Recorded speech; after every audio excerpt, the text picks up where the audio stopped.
Good morning, everybody, or good afternoon, I should say, as the hour has just ticked past.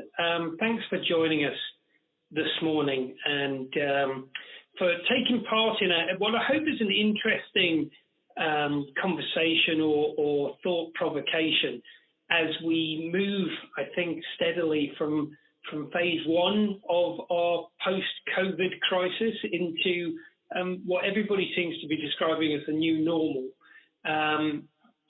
But it's an interesting time for all businesses, and what we've tried to do with this presentation is just look at exactly what the challenges are to businesses and how we might be able to help address them. And it is a general thought process. We have some customers on the presentation today. We have some new visitors, people who've not worked with us in the past. So I'm just going to kick off by, for the benefit of the new visitors, just giving you a little overview of who Kudo are.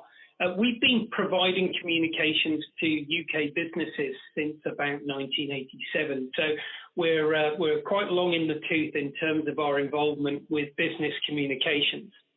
And we've been a cloud communications leader since 2005. And it might be a surprise to hear that cloud communications has been trooping along for that long. But it has been a slow and steady journey in parallel with the availability of broadband. I think we've all seen how changes have come through those last 15 years, but nothing has been anything like the acceleration that we've seen in the last little while. But behind the scenes of what we do, we're actually a software development company as well. We have 100 people in our development team, and this lends to the importance that we placed on the ability to run true cloud and the ability to support customers with their either rapid changes or their steady progression and evolution.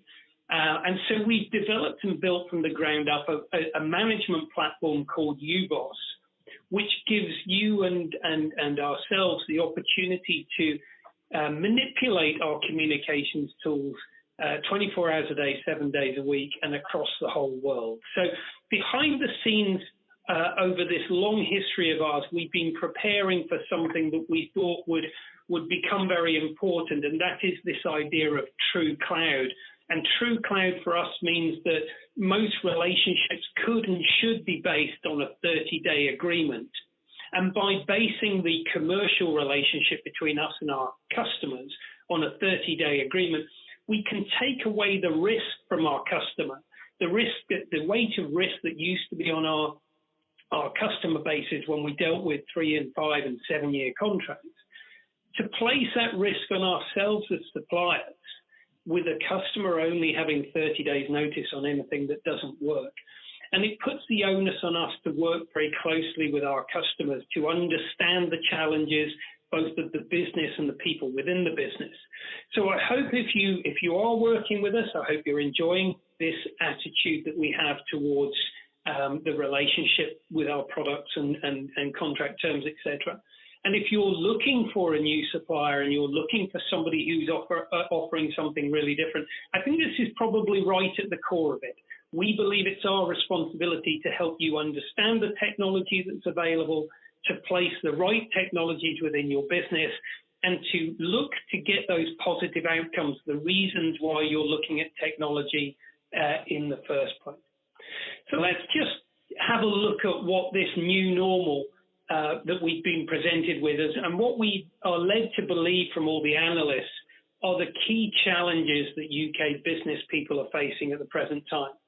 And in probable order, but it may change for different organisations. First and foremost is the health and safety of their staff, making sure that they can work fully but be protected from the additional challenges that we've got with coronavirus, both within our working environments and the commute to our working environments. Secondly, our customers. Our customers are, of course, our bread and butter. So the question is, within our customer experience, how are we performing? Are we meeting the challenges that they are now facing? Are we able to respond and communicate in a way that satisfies them? Because sure as eggs are eggs, if we don't work with our customers, if you don't work with your customers in a way that suits them, they will look for people who will communicate and work with them in that way. So challenge number 2 is that your customer experience, the end customer's experience, when they're communicating to you. Thirdly, and it's strange to see it sitting in third place, but the maximizing the productivity of our businesses and our teams. And I'll talk a little bit more about that productivity as we go through. But very critically, we do look at it in 2 separate ways. Firstly, the maximizing the productivity of the business and the business units by understanding call flows and understanding relationships with customers. And then there's maximizing the productivity of staff, understanding which bits suit people, which bits fit people, which technologies are comfortable for people to use. Because clever technology that grates on the people who are using it very rarely used to their most productive level. So it is a genuine balance between the humans and the technology and how to get most out of that. And finally, I've listed down here what has previously been the biggest concern of UK business, maybe over the last 4 or 5 years, which is that there's an acceptance of the principle of working remotely, an acceptance that's really been accelerated through in the last 3 months. But how do we manage it? How do we gain comfort as managers of businesses that our staff are working fully and delivering the results that we want them to when we can't see them? And how can we run a positive business and be certain of supporting the staff and tuning the staff and being there for the staff when we're working at distance with home working, remote working, etc. So we'll just try and cover a few of those ideas as we chase through just this brief introduction.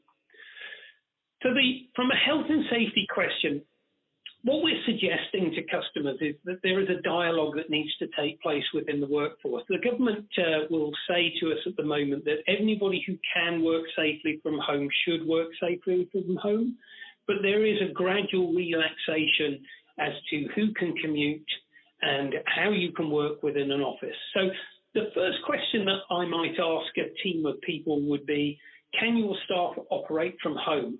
Do they have a quiet space? Do they have the correct connectivity? Have you been able to lay on the IT and communications tools for them? And there's a huge number of people working out there quite effectively at the moment, but there are some who are struggling on poor quality connectivity or with the wrong tools, and that's maybe something we can help tune. But we do have to be respectful that this is commonly the home space, not the workspace, and other people within the home space may not be able to deliver the full, complete quiet and calm of the office that you would normally work in. The second question, I think, is going to become even more important over the next few weeks, and that is, do they want to work from home? Do they want to come back to the office? Do they feel stressed and depressed? It's a long time to be away from the friendship of the office space. Some people will thrive on it. Some people will struggle with it. Does it negatively impact their family? They may be perfectly happy with the situation, but it may just impact on the fluidity and the relaxed nature of the home. It may be disturbing that. And are they more motivated not by the fact that they want to get back into the office or whatever, but they actually fear the commute? That people travelling into urban areas, looking at buses and tubes and trains and everything, may simply say, I want to come back, but I just don't want to travel. So maybe we can look at that challenge in a slightly separate way.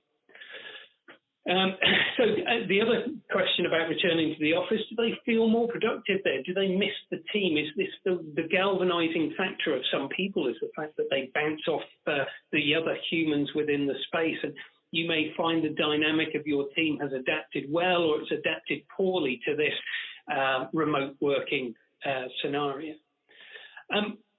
And then there's the more logistical question as well. If people want to come back to the office, if there's productivity gains to be had from having them return to the office, how many people can we fit in? What are our facilities? How do we cater for social distancing? What is the cost of catering for social distancing, and how long may we have to keep that going? So there's a plethora of questions that organizations like yourselves will have to ask in order to fully understand what the options are. And then perhaps sitting down with companies like ourselves to talk about how technology can facilitate the people outside the office and the people inside the office and bring the unity of the team to its maximum potential. So I suppose if I'm summarizing up the team options, we have people who will work from home.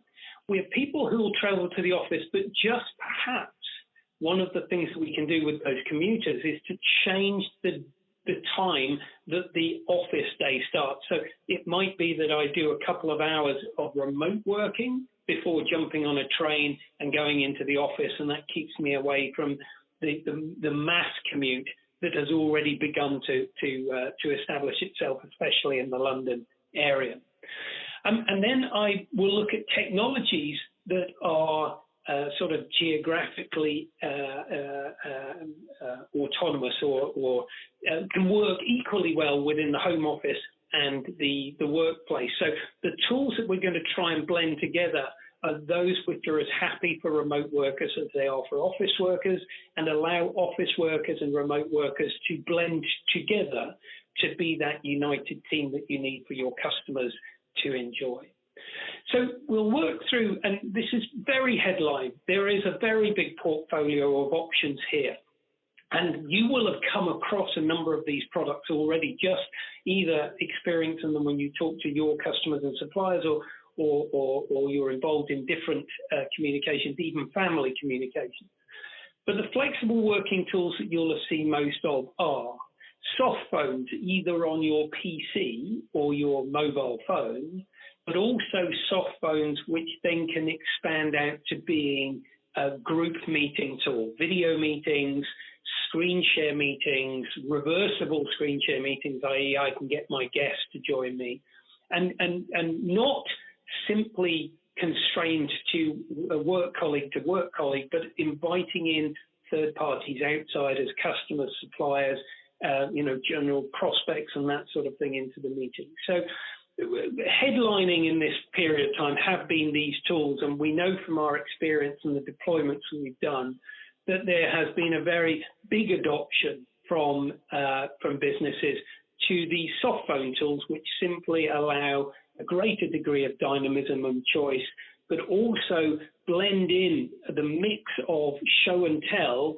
with a verbal conversation. The phone call has been serving as well. Email has been transmitting data between us for years, but being able to do it all on a shared screen, being able to talk things through, is proving to be a very dynamic and very productive way of constructing and speeding up a conversation, a discussion, a negotiation, a collaboration. So that's been a headline. And within that mix, we've seen some of the big play names like Microsoft delivering and getting more traction with products like their Microsoft Teams products. So for a lot of businesses, it's been quite elegant to be able to open up part of their 365 package and use Microsoft Teams for their video meetings and their screen share.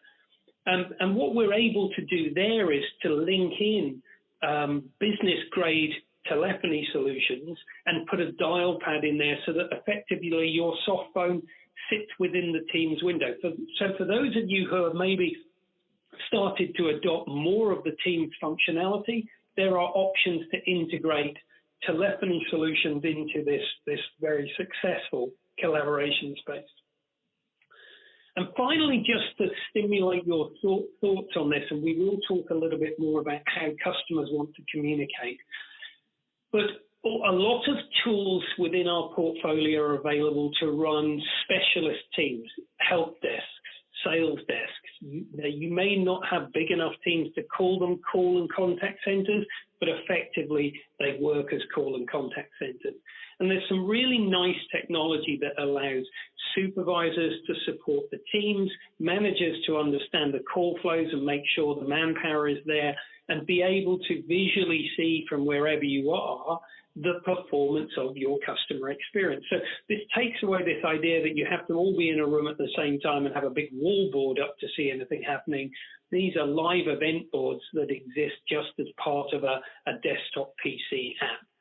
So if you're looking for something that addresses the challenges of making sure that customers are answered and handled properly, and the business is seen to be open for business and highly responsive to the customer, then these are maybe some of the tools, again, on a 30-day basis, that you bring in and try and see if it uplifts the performance of either the same size team as you had before, or a slightly smaller team than you had before, as you begin to use technology to just hone the productivity of the people that you've got. So from a customer experience point of view, we need to ensure that the customer can reach us. And typically we've been talking about reaching us by phone, but we need to talk about them reaching us by other methods, because we now have quite a distracted customer base. Perhaps they could be working from home, they could be furloughed, they could be teaching from home. There are many different challenges that customers have. If you're in B2C, it's maybe a different experience to whether you're in B2B. So B2B and B2C have very different customer services challenges when you get into them. So when do they need to contact you? How can you check that the teams still sound professional? And it sounds fundamental on this, but again, you're used to having them in the office. You're used to walking around and coaching and supporting them. How does that work under this environment? And what is the actual experience? Is it acceptable? I think we're all a bit more tolerant of barking dogs, crying babies, but there's a line that needs to be drawn somewhere in the professionalism you're trying to put out there.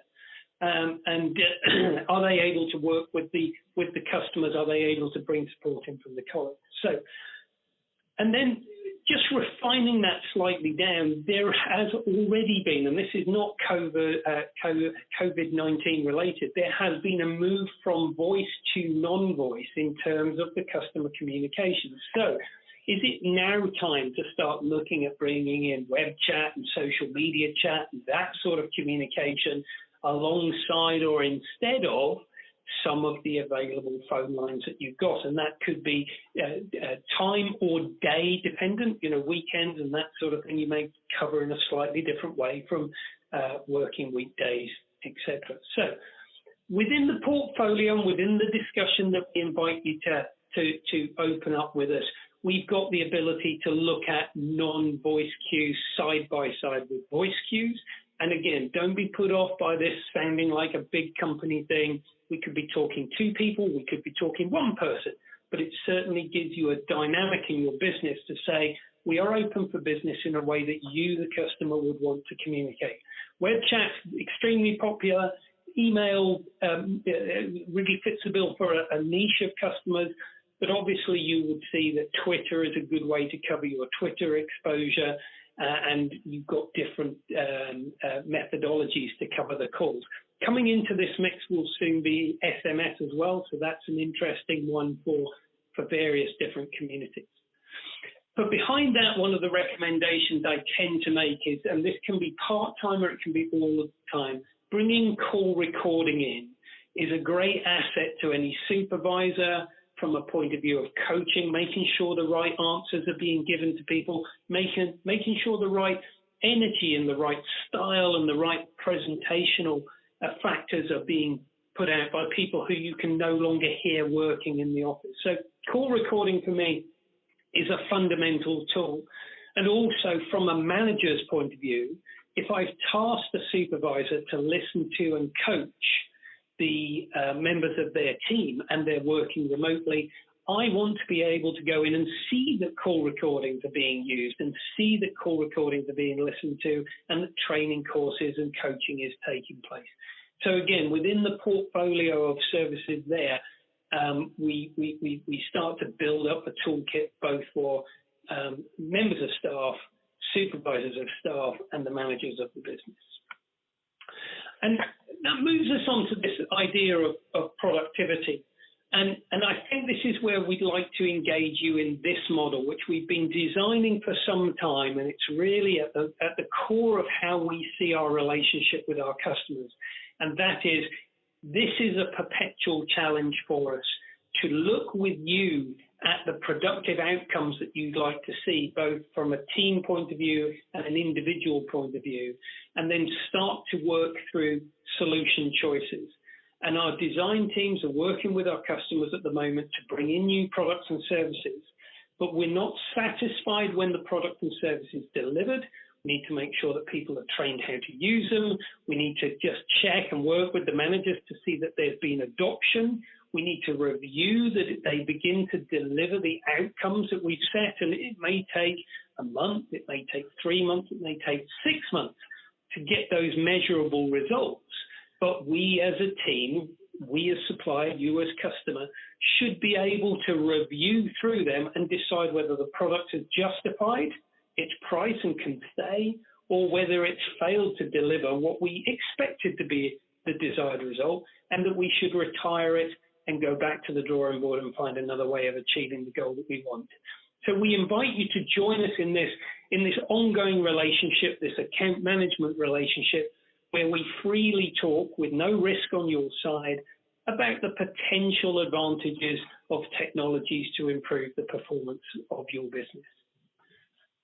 And I think just as we move to the sort of final elements of what I wanted to talk about today, this management at a distance thing is a great big challenge for us all, for those of us who are in management roles. But really and truly, the toolkit has been there for some time in order to help us do that. And there's just some technique and organization that we might want to bring in, so that we and everybody else in the organization gets comfortable about this idea that things are in proper control, as well as being done elegantly with modern technology. So as I've said already, call recording is one of the key areas that I see, both from managing and supporting the customer-facing member of your team, but also checking that the supervisors are doing their job and taking their responsibility of growing those customer-facing people well. We've also then got hunt groups and auto attendants. We can check to see what the customer experience is. What's the percentage of calls being answered? How long did it take? Which option are people coming through for? Are they happy? Are they complaining? We can look at call queues and agents, which is just an upgrade to this hunt group idea, but that gives us greater levels of reporting and gives us some more soft tools to help that customer experience when they're queuing, when they're being held on to, if you're going to try and get them to use chat instead and move them off into a different way of talking to you. Do you have missed calls during the time that you're shut? Has your customer's requirement changed? Do they now need to speak to you later in the evening, earlier in the day, across the weekend? And how could that be facilitated without adding huge burden of manpower cost to the business? And of course, if you're running CRMs, how can we interact with the CRM and make sure that that reporting tool is being used? And one of the things that we were working on with a number of people before COVID-19 just changed the whole scenario and said, you've all got to work from home anyway, is this idea that you could start to benchmark people by bringing the tools in that offer flexibility, but before creating that flexible working agreement with your staff, you could benchmark their performance in the office. And for sure, although you may deploy these services now, if the staff come back, or when the staff come back into the office, you can get a baseline of how they work under normal conditions. And then for many companies, as long as they can either work the same or better from home, flexibility is an easy option to offer people. But it does allow you to help spot people who go off the boil a bit and maybe lose their mojo because they're working on their own for too long. You can call them back in and get them to blend in a bit closer with the team and get their spark back, etc. And I think this is going to be an important part of management going forward. And we've got a combination of live stats, which is normally about the immediate customer performance, and we've got historic stats, which tend to tell us where the business is going, where the staff member is going, whether, again, against benchmarks, we're going up or we're going down against an expectation. So, and the final one is business performance. I mean, again, within the reporting tools, because we're now using these cloud services, because we've got a UBOS portal that's designed to commune as much data together as possible for you to use, Your marketing team can look at the effectiveness of the messages that they're sending out. You can review what the call patterns are and make sure that your staffing and your holiday blends into knowledge about how the customer will want to react. No point the marketing team sticking out one of their highly successful campaigns if you just let the whole sales team have the same 2 weeks off in order to enjoy their summer holidays. Were we allowed to go anywhere, of course.